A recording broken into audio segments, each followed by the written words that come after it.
Hey guys, it's Alicia with WTI. If you are like me and your day cannot start without coffee, you're gonna love this delicious coffee from the Kochere Coffee Company. This coffee is really special because it is roasted to order. So you are getting the ultimate in freshness in your coffee beans. So I have tried the Costa Rican Alajuela, and this is in a medium grind for a drip coffee. I've been using it with a pour over and it is so delicious. Before you even brew your coffee, you are hit with an incredible aroma.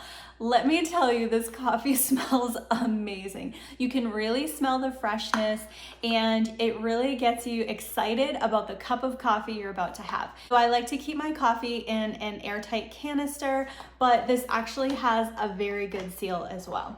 I love that this is farm direct, single origin, organic coffee, so you can feel really good about the cup of coffee that you are drinking, not only in the quality and the flavor, but also the fact that it is fair trade.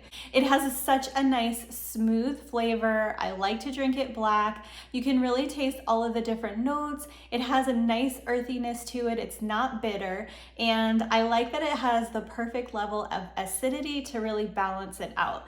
The tasting notes are apple and honey, and I find that it does have a little bit of sweetness to it, but it's just absolutely delicious. A really nice balanced medium roast. So if you're looking for a delicious cup of coffee for your next morning brew, I would definitely check out Kochere Coffee Company. Lots of different varieties, incredible flavor, quality, attention to detail, and you cannot beat the freshness. And that's my point of view.